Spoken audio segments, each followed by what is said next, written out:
ሰላም ጤና ይስጥልን ተመልካቾቻችን፣ የሚዲያ ዝግጅት ክፍል የአክብሮት ሰላምታችንን እናቀርባለን። የአማራ ፋኖ ብሔራዊ ንቅናቄ ከተመሰረተ ዛሬ አራተኛ ቀኑን ይዟል። የመጀመሪያውን የፖሊት ቢሮ ስብሰባ ማከናወኑን ከንቅናቄው ህዝብ ግንኙነት የደረሰን መረጃ ያመለክታል። በይቅርታ መጀመሩን ስለ ቀጣዩ ወታደራዊና ፖለቲካዊ ግቦችና እንቅስቃሴዎች የተመለከቱ ውይይቶችና የሥራ መመሪያዎች መተላለፋቸውንም ከህዝብ ግንኙነቱ ያገኘነው መረጃ ያመለክታል።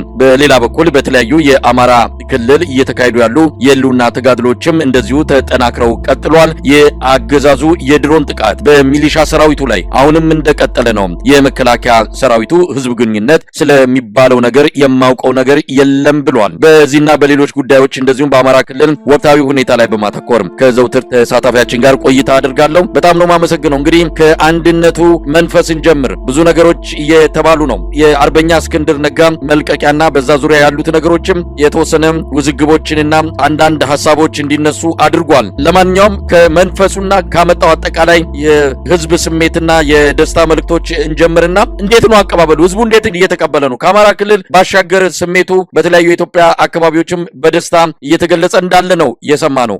ምን ነገሮች አሉ? አመሰግናለሁ መሳይ። እንግዲህ የአማራ ፋኖ ብሔራዊ ንቅናቄ ከአራት ቀናት በፊት ከተመሰረተበት ቀን ጀምሮ በተለይ በዋናነት በአማራ ክልል ከፍተኛ የሆነ ህዝባዊ ድጋፍ እንዳገኘና በመከላከያ ሰራዊቱም ላይ ከፍተኛ ፍርሃትና ስጋት እንደተፈጠረ፣ ይህን ተከትሎም በርካታ የሰራዊቱ አባላት ትጥቃቸውን እንደያዙ የሻምበል መሪዎች፣ የመቶ መሪዎች፣ የመቶ አለቆች፣ የአስር አለቆች ጦራቸውን እያዙ ከፋኖ ኃይሎች ጋር እየተቀላቀሉ እንደሆነ እና መከላከያው የብልጽግና መንግስትን ከፍተኛ ስጋትና ፍርሃት ውስጥ እንደወደቀ ነው መረጃዎች እያመላከቱ የሚገኙት። በተለይ አማራ ክልል ላይ ሰልፍ ሳይቀር የተወጣበት በጎጃም እንዲሁም በባህር ዳር ከተማ ህዝቡ በይፋ ሪችስ ሲተኮስ የታየበት ሁኔታ ነው ያለው። እንዲሁም በሰሜን ሸዋ የአማራ ፋኖ ብሔራዊ ንቅናቄን መመስረት ተከትሎ ወጣቱ የአካባቢው ነዋሪ በየፋኖ በማይቆጣጠራቸው ቦታዎች ሳይቀር የድጋፍ ሰልፍ ወጥቶ ከአማራ ፋኖ ብሔራዊ ንቅናቄ ጋር አብረው በጋራ ድጋፍ እየሰጡ እንደሚገኙ ነው መረጃዎች እያመላከቱ የሚገኙት። የአማራ ፋኖ ብሔራዊ ንቅናቄ በአማራ ክልል ብቻ ሳይወሰን በአዲስ አበባ ከተማ ላይ በይፋ ወጣቱ በተለይ የመንግስት ኃይል ጥምቀትን አስታኮ ወጣቶቹ ጭፈራ እንዳያደርጉ፣ ቲሸርት እንዳይለብሱ ከፍተኛ ፈና ቢፈጽምባቸውም ነገር ግን በቡድን እየሆኑ የዘመነ ካሴን፣ የመከታው ማሞን፣ የደረጀ በላይን፣ የእስክንድር ነጋን እና የሌሎችንም ጀነራል ተፈራ ማሞን ስም እየጠቀሱ ጭፈራ ሲያደርጉ እንደነበርና በአንዳንድ ቦታዎች ላይ በተለይ በዋናነት በደቡብ ክልል በአርባ ምንጭ፣ በሳውላ እንዲሁም በጉራጌ ዞኖች በስልጤ፣ በወራቤ አካባቢዎች ላይ እንዲሁም በሐዋሳ ከተማ ጥምቀትን አስታኮ የአማራ ፋኖ ብሔራዊ ንቅናቄ መመስረቱን ተከትሎ ከፍተኛ ተስፋ ያደረባቸው ወጣቶች በጭፈራ እና በሆታ ድጋፋቸውን ሲገልጹ እንደነበረ ነው መረጃዎች እያመላከቱ የሚገኙት። ነገር ግን የመንግስት ኃይል ግን ከፍተኛ ሽብር ውስጥ እንደወደቀና አሁን እየተጠቀመ ያለው ነገር ምንድነው? ምንም በሌለበት የአማራ ፋኖ ብሔራዊ ንቅናቄ መመስረቱን ተከትሎ ፍጹም ጨዋነት በተሞላበት አንተ ትብስ ተባብለው አመራር የተመራረጡ ቢሆንም ነገር ግን ፈለገ አጣ። ይሄንን በማጣቱ ምክንያት በጣም የተበሳጨው ኃይል እንደው ትንንሽ ችግሮችን ነቅሶ አውጥቶ በመካከላቸው ክፍተት እንደተፈጠረ እና እንዳለ ለማስመሰል ገና ዛሬ ተመስርቶ 24 ሰዓት ሳይሞላው ፈረሰ እያሉ የመንግስት ደጋፊ ሚዲያዎች በተለይ እነዚህ የመንግስት የሳይበር ሚዲያዎች ከፍተኛ የሆነ ቅስቀሳ እያደረጉ ነው። እንደው ላም ባልዋለበት ኩበት ለቀማ ሆኖ ነው የዋለባቸው። እነሱ ስራ ላይ ናቸው። የአማራ ፋኖ ብሔራዊ ንቅናቄ አመራሮች ስራ ላይ ናቸው። ስራ ላይ መሆናቸውንም ዛሬ በተጨባጭ አስመስክረዋል። የፖሊስ ቢሮ አባሉ ተሰብስቦ ከዚህ በፊት እርስ በርሳችን በቃላት ተወራውረን አንዱ አንዱን ኮንኗል። ሁለተኛ አልፎም በተወሰነ ቦታ ላይ ደግሞ ሳሶችን ተወራውረን መሞት የማይገባቸው ታጋይ ወንድሞቻችን ተሰውተዋል። አሁን የበለጠ ወደ ውጊያ የምንገባበት ከጀርባችን ሊጠብቀን የሚችለው ኃይል በመተማመን በምንፈልግበት አቅጣጫና በምንፈልገው መጠን ይህን ስርዓት ለመምታት ያመቸን ዘንድ መጀመሪያ ስብሰባውን በዋናነት የተከፈተበት ዋነኛ ምክንያት ይቅር መባባል አለብን በማለታቸው ይቅር ተባብለው ስበርሳቸው ተዋደው ችግሮቻቸውን አስወግደው ወደ ዋናው ተግባራቸው ለመሄድ በዛሬው ዕለት ስብሰባቸውን አጠናቀው መግለጫ ሰጥተዋል። ይህም መግለጫ ተከትሎ የመንግስት ሚዲያ ደጋፊዎች ያሰራጩት ወሬ ሐሰት እንደሆነና እስክንድርም ቢሆን ያቀረበው ጥያቄ እኔ ዋናነት ድርጅቱ መመስረቱን ነው የምፈልገው፣ ለዚህ ድርጅት መመስረት ከፍተኛ የሆነ ዋጋ ከፍያለሁ፣ ነገር ግን በአመራርነትና በፖሊስ ቢሮ አባልነት ለመቀጠል ፍላጎት የለኝም፣ ምናልባትም ከኔ የተሻለ አቅምና ጉልበት ያላቸው ሰዎች ቦታውን ቢይዙት፣ እኔ ግን በአባልነት እቀጥላለሁ። ድርጅቱን ግን በመመስረቱ እጅግ በጣም ደስተኛ ነኝ። አብረን ታግለን ይህ ስርዓት እናስወግዳለን በማለት መግለጫ ቢሰጥም እነሱ ግን እየተነጠቁ ሰበዝን እንደመሰንጠቂያ ያክል ነገሩ ቃላቶችን እየሰነጠቁ እስክንድር ነጋ ከድርጅቱ ወጥቷል፣ ቅሬታውን አሰምቷል። አልፎም ተርፎም በጣም የሚገርመው ነገር እነ ደረጀና እነ ሌሎች አመራሮች በስራ አስፈጻሚ ደረጃ አልተሾሙም፣ እነዚህ ቅሬታ አንስተዋል በማለት ገና ተናግረው ሳይጨርሱ እነ ደረጀ በላይ በሚዲያ ወጣው እኛ ልጆቻችንን የሰዋንበት ድርጅት ነው፣ በዋናነት እየታገልን ያለነው ለዚህ ጫካ ውስጥ ለሚገኝ ስልጣን አይደለም፣ ለአማራ ህዝብ ነጻነት፣ ለአማራ ህዝብ በሰላም የመኖር መብት ነው እየታገልን ያለነውና ስልጣን ምናችንም አይደለም፣ ልምድ ተሞክሮ ላላቸው ሰዎች አሳልፈን የሰጠን በፍቃዳችን የሰጠን ነው በማለት መግለጫ የሰጡ መሆኑን ሲሰሙ እንግዲህ ምን ሊሉ እንደሚችሉ አልገባኝም። ነገር ግን እያንዳንዱ የሚዲያ ፕሮፓጋንዳ ክሽፈት እየደረሰበት እንደሆነ ነው መረጃዎች እያመላከቱ የሚገኙት። እንግዲህ የአርበኛ እስክንድር ነጋን በተመለከተ አርበኛ መከታው ማሞ የአማራ ፋኖ ብሔራዊ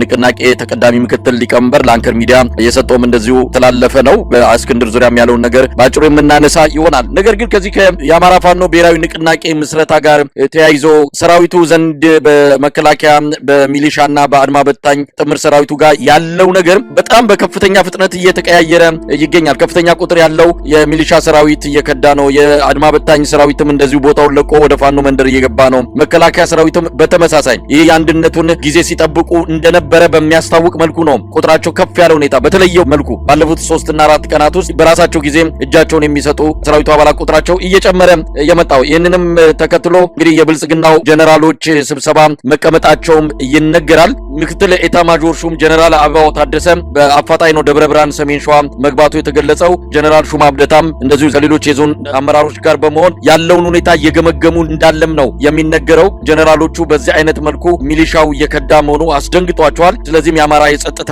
አመራሮችን ሰብስበው በአስቸኳይ እርምጃ እንዲወስዱ ነው እየጠየቁ ያሉት። የአማራን ክልል አጠቃላይ ወታደራዊም ሆነ የጸጥታ ሁኔታ የተቆጣጠረው መከላከያ ነው። እንደውም ፖለቲካ አመራሮችም የበለጠ ፖለቲካውንም እየዘወሩ ያሉት የአብይ አህመድ ጀነራሎች ናቸው። ይሄ ሁሉ ነገር በእነሱ አይን ስር ነው እየተፈጸመ የሚገኘው። ለማንኛውም የሰራዊቱ መክዳት በውጊያ ከሚገኙ ምርኮኞች ባሻገር በራሳቸው ጊዜም በስፋት እየመጡ ነው። በተለይ የአንድነት ዜናው ከተበሰረ በኋላ በዚህ ላይ ምን መረጃዎች አሉ?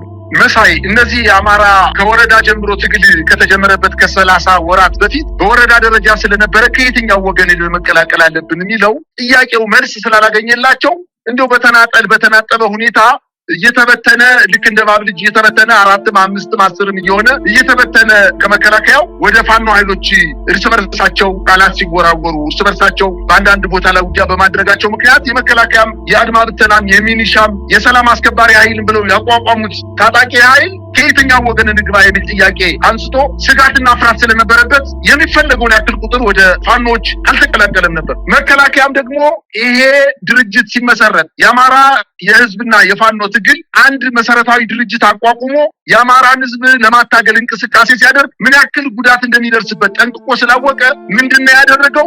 የተቻለውን ያክል ገንዘብ በትኖ ፕሮፓጋንዳ አሰራጭቶ በተቻለው መጠን ጦር አሰማርቶ እነዚህን የፋኖ መሪዎች ለመግደል ሲቻል ለመያዝ አለዚያ በገንዘብ አታሎ ወደ ከተማ ለማስገባት ሙከራ አድርጓል። ሙከራው ግን 1 እና 2% እንኳን አልተሳካለትም። 99% ወድቆ ውቅ ሆኖበት የአማራ ታጋዮች የአማራ ፋኖ ታጋዮች በጣም በጦርነት ውስጥ ሆነው እንኳን እጅግ በጣም በሚያስደንቅ ሁኔታ ድርጅታቸው ምንም እንከን የማይወጣለት ድርጅት ካቋቋሙ በኋላ መከላከያው በገፍ እየከዳ ነው። አሁን በጣም የምናየው ነገር ተራ ወታደር አይደለም እየከዳ ያለው። በጣም በርካታ የመስመራዊ መኮንኖች ሰራዊታቸውን እየያዙ እየተቀላቀሉ እንደሚገኙ ነው መረጃዎች እያመላከቱ ያሉት። የአማራ ክልል ላይ ያለ የመከላከያ ሰራዊት ቀድሞ ነገር ሲጀመር ምክንያት አልባ እንደሆነ ስለሚያውቀው ጦርነቱን ባገኘው አጋጣሚ ሁሉ ለፋኖ እጁን ለመስጠት ከፍተኛ ፍላጎት የነበረው ስለነበረ አሁን አንድ ድርጅት መስርተው በየትኛውም አቅጣጫ ሌላኛው የፋኖ ኃይል አይመታኝም በማለታቸው ምክንያት በገፍ እየተቀላቀለ እንደሚገኝና ሲቀላቀልም በአንዳንድ የውጊያ ቀጠናዎች ላይ በመከላከያ ሰራዊቱ ላይ እየተኮሰ ወደ ፋኖ ኃይሎች እየተቀላቀለ እንደሆነ ነው መረጃዎች ያመላከቱ ያሉት። በዚህ ምክንያት ነው ከፍተኛ ርብርብ አድርጎ ይህንን አንድነት ለማደናቀፍ ሙከራ አደረገ፣ አልተሳካለትም። አሁን ደግሞ ዝም ብሎ በእጅ ያልተጨበጠ ነገር ይዞ ደብረ ብርሃን ላይ አይደለም ባህር ዳር፣ ጎንደር በጣም በርካታ የፋኖ ሰራዊት ወዳለበት ወሎ እንኳን ቢንቀሳቀስ ምንም የሚፈይደው ነገር እንደሌለ ያወቁት ይመስለኛል። ደንግጠዋል። አሁን ምንድነው ያደረጉት? ዛሬ ከሰዓት በኋላ የደረሰኝ መረጃ በተለይ በዋና ዋና ከተሞች በባህር ዳር፣ በጎንደር፣ በፍኖተ ሰላም፣ በደብረ ማርቆስ፣ በደብረ ብርሃንና በደሴ ከተሞች ላይ የዞን ከተሞች ላይ እጅግ በጣም ከፍተኛ ቁጥር ያለው ሰራዊት በአስፋልት መንገድ ላይ በእግሩ እንዲጓዝ በማድረግ በከተማ ነዋሪዎች ላይ ሽብር ለመፍጠር ስጋት ለመፍጠር እንቅስቃሴ እያደረጉ እንደሆነና በወታደራዊ የውጊያ ቀጠና ላይ ግን ደፍሮ የፋኖ ኃይሎችን ለማጥቃት ፍላጎት እንደሌለው ነገር ግን ህብረተሰቡን ለማንገራገር በ5,000 እና 10,000 የሚቆጠር ሰራዊት በከተሞች መሃል ላይ በእግሩ እንዲጓዝ በማድረግ በጠራራ ፀሐይ ህዝቡን ከፍተኛ ፍርሃት ውስጥ እንዲወርቅ ለማድረግ ነው እንቅስቃሴ እያደረገ ያለው። አሁን 11ኛው ሰዓት ደርሶበታል። ፀሐይዋ ጠልቃበታለች። ከፍተኛ ድንጋጤ ውስጥ ነው ያለው። እንግዲህ ጅብ ከሄደ ውሻ ጮኸ አይነት ነገር ነው እርምጃ እየወሰደ ያለው ኤታማጆር ሹሙም ምክትል ኤታማጆር ሹሙም ጠቅላይ ሚኒስትሩም የአማራ ብልጽግናም ከእንግዲህ በኋላ ከእጃቸው ያመለጠ ከጠርሙሱ የወጣ ጅኒ ስለሆነ ፋኖን ከእንግዲህ በኋላ በእጃቸው መጨበጥ አይደለም ፊት ለፊት ተያይተው ውጊያ ማድረግ እንደማይችሉ ነው መረጃዎች ያመላክቱ ያሉት። ሰራዊቱም የፋኖ ሰራዊትም ከፍተኛ ደስታ ተሰምቶት እየተቀላቀለ ከዚህ በፊት ተገናኝቶ የማያውቁ ኃይሎች እየተገናኙ በጭፈራ ደስታቸውን እየገለጹ እንደሚገኙና በተለይ በተቆጣጠሯቸው አካባቢዎች ጥምቀትን አስመልክቶ ጣና ዘገሊላን አስመልክቶ የሚካኤል ታቦት በትናንትናው ዕለት በሚገባባቸውና ፋኖች በተቆጣጠሯቸው አካባቢዎች ሰራዊቱ ከፍተኛ ጭፈራ ሲያደርግ እንደዋለና ይሄም ከፍተኛ ስጋት እንደፈጠረበት ነው እየተመላከተ የሚገኘው። መሳይ እንግዲህ በዚህ መሃል ነው ውጊያዎች እየተካሄዱ የሚገኙት። በነገራችን ላይ አገዛዙ እየፈጸመ ያለው የድሮን ጥቃት ከቅርብ ጊዜ ወዲህ በገዛ ሰራዊቱ ላይ በገዛ ሚሊሻ አባላቱ ላይ እየተፈጸመ ያለበት ሁኔታ አነጋጋሪ ሆኗል። የጉዳዩን በተመለከተ የመከላከያ ቃል አቀባይ ተጠይቀው ስለዚህ ጉዳይ የማውቀው ነገር የለም የሚል ነገር ነው የተሰማው። ነገር ግን በስህተት መፈጸሙን በተለይም ዋግምራ አካባቢ ያሉ የብልጽግና አመራሮች መግለጻቸውና እንደውም በስህተት ለምን ይባላል የሚል ጥያቄ ሁሉ ማንሳታቸው የተገለጸ ባለበት በዚህ ወቅት ነው መከላከያ ቃል አቀባይ የማውቀው ነገር የለም የሚል ምላሽ እየሰጡ የሚገኙት። ከ200 ሚሊሻዎች በላይ ነው በተለይ በዋግምራ አካባቢ የተገደሉት። ቁጥራቸው እየጨመረ መምጣቱን ተሰምቷል። በሌላ አካባቢም እንደዚሁ የሚሊሻ ሰራዊት ላይ የአብይ አህመድ ድሮኖች ጥቃት እየፈጸሙ ነው። በስህተት የሚለው ቃል እንዴት ድርጊት ሊወክል እንደሚችል ራሳቸው የብልጽግና ሰዎችም ግራ ገብቷቸዋል ነው የተባለው። ባለፈው ዓመትም ከ130 በላይ ነው የመከላከያ ሰራዊት በድሮን ቴክኒሻኖች ስህተት ተብሎ በከፍተኛ ጥቃት የተገደሉት። ይህም ጉዳይ የሚሊሻ ሰራዊቱን በገፍ ወደ ፋኖ እንዲገባና መንግስትን እንዲቃወም እያደረገው እንዳለ ነው የምንሰማው። በአጠቃላይ ውጊያዎች እየተካሄዱ ነው። በተለያዩ ቀጠናዎች የሚደረገው ውጊያ እንደተለመደው በከፍተኛ ምርኮኞች እንደዚሁም የከባድ መሳሪያዎች በቁጥጥር ስር በማስገባት እንደቀጠሉ ነው ለማወቅ የተቻለውና ዝርዝሩን ይዛቸዋል። ወደ አንተ ልምጣ። አውደ ውጊያዎችን ከመዘገቤ በፊት መሳይ አንተ ያቀረበው አንድ መረጃ አለ። በዋግምራ ዞን ሳህላ ሰይንት ወረዳ ጥር 7 ቀን 2018 ዓ.ም በሚኒሻዎች ላይ የተፈጸመው የድሮን ጥቃትን አስመልክቶ በጣም በርካታ ሚዲያዎች የተለያየ ቁጥርን መዘገባቸው ይታወቃል። በተለይ ቢቢሲ የዘገበው ከ36 በላይ የሚኒሻ አባላት በጦር ካምፓቸው ላይ ለውጊያ ስምሪት እየተሰጡ በነበረበት ሰዓት እና በቅርብ ርቀት የመከላከያ ሰራዊት ካምፕም እያለ የድሮን ጥቃት በአዳራሽ ውስጥ ተቀምጠው መፈጸሙን አስመልክቶ ቢቢሲ ከዛው አካባቢ የወረዳ አመራር የጤና ጣቢያ ባለሙያዎችን ዋቢ በማድረግ መጥቀሱ ይታወቃል። ነገር ግን ይህንን ተመልክቶ የመከላከያ የህዝብ ግንኙነት ኃላፊ ብርጋዴር ጀነራል ጌትነት አዳነ ከብዙ ወራት መጥፋት በኋላ ዛሬ ይሄ ዜና አየር ምድሩን በመሙላቱ ለዚህ ማስተባበያ ለመስጠት ብቅ በማለት የሰማነው ነገር የለም፣ የተፈጸመና የተጎዳ ሰውም የለም፣ የድሮን ጥቃት እንደተፈጸመ ምንም መረጃ የለኝም በማለት ይዘግብ እንጂ በወረዳው የነበሩ የራሱ የብልጽግና የወረዳ አመራሮች እና በሆስፒታል ላይ በተወሰነ ደረጃ ቆስለው የገቡ ሰዎች መረጃ አድርጎ በርካታ አንዳንድ ሚዲያዎች ከ114 በላይ የሚኒሻ አባላትና በሚኒሻዎች ላይ ምግብ ዝግጅት ሲያደርጉ የነበሩ ሴት እናቶች የምግብ አብሳይ እናቶች አብረው እንደተመቱና ከ114 በላይ ህይወታቸው እንዳለፈ በአንዳንድ ሚዲያዎች ደግሞ ከ200 በላይ ሚኒሻዎች ሙትና ቁስለኛ እንደሆኑ በማለት መረጃዎች ከራሱ ከብልጽግና አመራሮች የወጣ መሆኑን እየታወቀ ነገር ግን ይሄ ነገር በፍጹም አልተፈጸመም በማለት ክህደት ተፈጽሞበታል። እንግዲህ እነዚህ ሰዎች ሞት የውሻ ሞት ሆኗል ማለት ይቻላል። አሁንም በተጨማሪ በደቡብ ወሎ ዞን የድሮን ጥቃት ተፈጽሞ የራሱን አድማ ብተና ካምፕ መጥቶ ከ30 በላይ የአድማ ብተና ኃይሎች እንደተገደሉ መረጃዎች እያመላከቱ ነው የሚገኙት። ይሄ ነገር በጣም በተደጋጋሚ ሁኔታ እየተደገመ በተለይ በምስራቅ ጎጃም አካባቢ ከዚህ በፊት የራሱን ወታደራዊ ካምፕ እንዳጠቃ፣ በጎንደር ምዕራብ ጎንደር አካባቢ ደግሞ በምርኮ ላይ የነበሩና በሰሜን ወሎ አካባቢ በምርኮ ላይ የነበሩ የራሱ የመከላከያ ሰራዊት አባላት ፋኖ የማረካቸውን እና ቁስላቸው እየጠገገ የነበሩ ፋኖዎች ከወደቁበት አንስተው ያከማቸው የነበሩ የመከላከያ ሰራዊት አባላት ካምፕ አድርገው በተቀመጡበት ላይ የድሮን ጥቃት በመፈጸም በራሱ ሰራዊት ላይ ግፍ የፈጸመ ስርዓት እንደሆነ በርካታ የአማራ ህዝብ በአይኑ ያየው በጠራራ ፀሐይ የተፈጸመ ስለሆነ የግንኙነት ኃላፊው የሰጠው መግለጫ ማስተባበያ በአማራ ህዝብ ዘንድ በፍጹም ተቀባይነት እንደሌለው ነው መረጃዎችን ያመላከቱ የሚገኙት። በተያያዘ ዜና ግን አሁንም የፋኖ ኃይሎች የድሮን ጥቃት ሳይደርስባቸው በከፍተኛ ወኔ ድርጅቱ ከተመሰረተ ገና 4 ቀን ሳይሞላው በተለያዩ አካባቢዎች ላይ ከፍተኛ ጥቃት እየፈጸሙ እንደሚገኙና በተለይ በትናንትናው ዕለት ከጋሼና ወደ ፍላቂት ሲንቀሳቀስ በነበረ ራሱን አድማ ብተና እያለ በሚጠራ የአገዛዙ ሰራዊት ላይ አንሻ ክፍለ ጦር ከባድ የደፈጣ ጥቃት በመፈጸም ድል መቀዳጀቷን አስታውቋል። የአማራ ፋኖ ብሔራዊ ንቅናቄ ምስራቅ አማራ ቀጠና ምኒልክ ዕዝ የደጋው መብረቅ ኮር በአንሻ ክፍለ ጦር ቃኝ ሻለቆች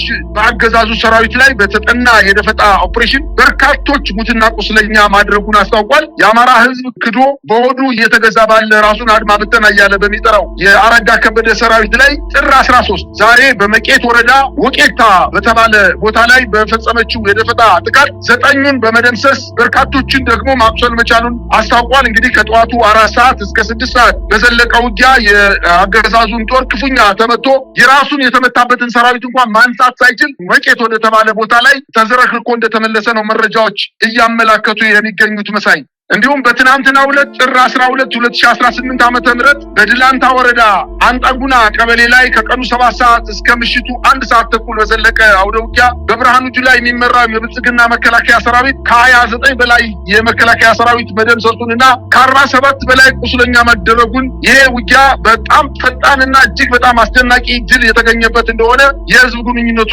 አስታውቋል። እንግዲህ ከጉባ ላፍቶ ወረዳ ፉታበር፣ ከተንታ ወረዳና ከድላንታ ወረዳ በገፍ ተሰባስቦ በ3 አቅጣጫ የመጣን ጦር መቀበሪያው አድርጎታል በማለት ነው መግለጫው የሰጠው። የአገዛዙ ሰራዊት የጽናት ክፍለ ጦር ፋኖች ከበባ ውስጥ በማስገባት ከባድ ጉዳት ያደረሱበት ሲሆን ከፋኖች የደረሰውን የተጠናከረ ረጅም ሰዓታት የፈጀ ድብደባ መቋቋም የተሳነው የፋሽስቱ ሰራዊት አዳሩን አመራሮቹ ራስህን አውጣ የሚል ትዕዛዝ ተሰጧቸው ተበትኖ ወደ መጣበት እንደተመለሰ ነው መረጃዎች እያመላከቱ የሚገኙት። በሌላ ዜና እንዲሁም በትናንትናው ዕለት በማዕከላዊ ጎንደር ዞን በላይ አርማጭሆ ወረዳ ማሰሮ ደንብ ተብላ በምትጠቀሰው ከተማ ላይ ደጃዝማች 4ኛ ኮር ከጠዋቱ 12 ሰዓት ዳንጉሳ ቀበሌ ሽመል በር በተባለ ቦታ የኮሩ ልዩ ዘመቻና የተከዜ ክፍለ ጦር በፈጸመችው ማጥቃት በ92ኛና 77ኛ ክፍለ ጦሮች ላይ እንዲሁም በአንድ ሻለቃ አድማ ብተና ላይ ጥቃት በመፈጸም ከ70 በላይ የአገዛዙን ጦር መደምሰስ ሲችሉ ከ40 በላይ ማቁሰላቸውንና በተደረገው ውጊያ በርካታ የጦር መሳሪያ የቡድንና የነፍስ ወከፍ የጦር መሳሪያዎችን መማረክ መቻላቸውን አስታውቀዋል። የፋኖ ኃይሎች በተቆጣጠሯቸው አካባቢዎች የጥምቀትን በዓል አስታከው የመከላከያ ሰራዊቱ ለማጥቃት በተንቀሳቀሰባቸው አካባቢዎች ላይ ከፍተኛ ምት እየተመታ ወደ ኋላ እያፈገፈገ እንደሆነና በተለይ ውጊያዎች በሚደረጉበት አካባቢ የመቶ መሪዎች፣ የሻለቃ መሪዎች እንዲሁም 50 አለቆች፣ 10 አለቆች እንዲሁም የጋንታና የቡድን መሪዎች ከሰራዊቱ በማፈንገጥ እና በመጥፋት ወደ ፋኖ ኃይሎች በገፍ እየተቀላቀሉ እንደሆነ መረጃዎች እያመላከቱ ይገኛሉ። እንግዲህ በአማራ ፋኖ ብሔራዊ ንቅናቄ አፋብን መስረታን እንደዚሁም አንዳንድ ጉዳዮችን በተመለከተ የኢትዮጵያን አጠቃላይ የመጪውን የትግል ጊዜ አጠቃላይ የፖለቲካ ሁኔታ ይቀይራል የሚል ግምት ያላቸው አንዳንድ ጽሁፎች እየወጡ ይገኛሉ። አንዳንዱ አሁንም የአማራ ፋኖን በኤርትራ መንግስት ተላላኪነት ሊፈርጁ ወይም የኤርትራ መንግስት በሶስተኛ ወገን ኢትዮጵያ ምድር ላይ ጦርነቱን እያካሄደ በፋኖ አማካይነት እያካሄደ ነው የሚል ድምዳሜ የሚሰጡ ግብጽ በረጅም እጇ ድጋፍ የምታደርግ አድርገው የሚያስቡ የብልጽግና መንደር ሰዎች እንዲሁም ከብልጽግናው ባሻገር በነጻ ሚዲያ ስም የሚንቀሳቀሱ አንዳንድ ተቋማትም ፋኖን በዚህ ደረጃ የሚገልጹበት ሁኔታ እጅግ የተሳሳተ ብቻ ሳይሆን ፋኖ ለቆመለትና ግብ አድርጎ ለሚንቀሳቀስለት ዓላማ ክብር ያለመስጠት ከዛም ባለፈ እውቅና ላለመስጠት የሚደረግ መፍጨርጨር ነው ብሎ መውሰድ የሚቻል ጉዳይ ነው። ፋኖ ወደዚህ ትግል ሲገባ በኤርትራና በአብይ አህመድ አገዛዝ በኩል ኩርፊያ እንኳን አልነበረም። የራሳቸው የትግል መነሻ የራሳቸው የትግል ተልእኮና ግብ ያላቸው ናቸው። እንደማንኛውም ኃይል እንኳን አይደለም ታጣቂና አማጺ ቡድን ይቅርና መንግስት ተብሎ በቤተ መንግስት የተቀመጠው አካልም የጦር መሳሪያ ድጋፍ ይፈልጋል፣ ያገኛል፣ ይጠይቃል፣ ይተባበራል። ከዚህ አንጻር ፋኖ የሚያገኘው ድጋፍ ካለ በስተቀረም በተልእኮም ሆነ በየትኛው መንገድ ይሄ ትግል በፋኖና በፋኖ ብቻ የሚመራ መሆኑን መግለጽ የሚገባ ጉዳይ ነው። ለማንኛውም ለብልጽግና ፕሮፓጋንዳ የሚመቹ አንዳንድ ጽሁፎች እየተዘጋጁ በነጻ ሚዲያ ስም በተለያዩ አካባቢዎች በተለያዩ መድረኮች እየወጡ እያየን ነው። ይሄ ግን የፋኖን ተልእኮ ፈጽሞ የሚገልጽ አይደለም ብሎ መግለጽ የሚቻል ይመስለኛል። በመጨረሻ የምትለው ካለ የአማራ ህዝብ ኩርፊያ ነበረበት። በወለጋ የተፈናቀለው ህዝብ በአዲስ አበባ ከተማ ዙሪያ በሸገር ከተማ በተለይ በለገጣፎ እና ለገዳዲ አካባቢ በብዙ ሺህ የሚቆጠሩ የአማራ ተወላጆች በገፍ ከዛ አካባቢ ተፈናቅለው ተደብድበው ቤታቸው ተቃጥሎ ንብረታቸውን ይዘው እንዳይወጡ ሲደረግ የአማራ ህዝብ ዝም ያለው ነገ ይህ መንግስት ከፍተኛ ስጋት ስላለበት ከህወሓት ኃይሎች ጥቃት ሊፈጸምበት ይችላልና እስኪ ትንሽ እንታገሰው በማለት በትዕግስት ጠበቀው እንጂ ኩርፊያማ ነበረው። ይህን ኩርፊያ ግን መጨረሻ ለሀገር ይቀድማል፣ ከኛ ኩርፊያ ሀገር ይቀድማል በማለት የመከላከያ ሰራዊቱን በትግራይ ክልል እንደዛ በጣም በሌሊት በ10 ሺዎች የሚቆጠሩ የመከላከያ ሰራዊቶች ሲገደሉ ከመከላከያ ጎን ነው የአማራ ፋኖ ብቻ አይደለም የአማራ ህዝብ አጠቃላይ የአማራ ህዝብ ከመከላከያ ጎን በመቆም እያበላ እያጠጣ የቆሰለውን እየተሸከመ ስንቅ አህያ እየተሸከመ እየወሰደ እያደረሰ አሁን ላለበት ስልጣን ወንበር ያቆየው የአማራ ህዝብ ነው ነበረ። ነገር ግን ግፋኛ ወይንም ገፍቶ በመምጣት ከየትኛውም ክልል በተለየ ሁኔታ የአማራ ክልል ህዝብ ከሌሎች በተለየ ሁኔታ ስጋት ሊፈጥርብኝ ስለሚችል ትጥቁን መፍታት አለበት በማለት በሚዲያ ሳይቀር ወጣው የትግራይ ክልል እንዲፈታ አሁን በፕሮግራም አልተያዘም። በኦሮሚያ ክልልም በሂደት ከአማራ ክልል በኋላ ትጥቁን ይፈታል በማለት በሚዲያ ትልልቅ ባለስልጣኖች ወጣው ይሄንን መግለጫ ሲሰጡ የአማራ ህዝብ ተቆጣ።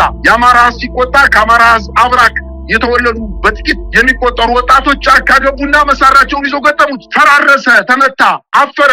አሁን የአማራን ክልል ህዝብ ጀግና ላለ ማለት አንዴ ሻዕቢያ ይላል፣ አንዴ ህወሓት ኃይሎች መቱኝ ይላል፣ አንዴ ከኤርትራ መንግስት ተላላኪ ነው ይላል። የአማራ ህዝብ ከበቂ በላይ ምክንያት አለው። ይህን ስርዓት ፊት ለፊት ለመጋፈጥ ዝም ብሎ ከመሞት ታግሎ መሞት ይሻላል ብሎ ጫካ የወጣ ህዝብ እንደሆነ አሁን ባየናቸው 30 ወራቶች ውስጥ እኮ የአማራ ህዝብ እንዴት እየጨከነበት እንደሆነ እዛው እኛ ስንፈራ የነበረው በወለጋ ያለው አማራ እንዴት ነው ጨርሶ የሚገሉት? በሐረር አካባቢ በአርሲ አካባቢ ያለው የአማራና የኦርቶዶክስ ተወላጅ ማህበረሰብ እንዴት እየጨፈጨፉት እንደሆነ ዝም ሲል እዛው አፍንጫው ላይ ቤቱ ሂዶ በር እያንኳኳ ሴቶችን ደፈረ፣ አዛውንቶችን ገደለ፣ ቤተክርስቲያንን አቃጠለ፣ በመስጊድ ላይ ተጸዳዳ፣ ሽማግሌዎችንና ታዋቂ ግለሰቦችን አስፋልት ላይ አውጥቶ ረሸነ። ከዚህ በላይ ምን ምክንያት ይኖራል ይህን ስርዓት ለመታገል? ስለዚህ አሁን ለሽንፈቱ የእናቴ መቀነት ጠለፈኝ ያለ የተለያየ ምክንያት እየሰጠ ያለው በአማራ ክልል ህዝብ ላይ የደረሰበትን አጠቃላይ ሽንፈት መዋጥ አልቻለም።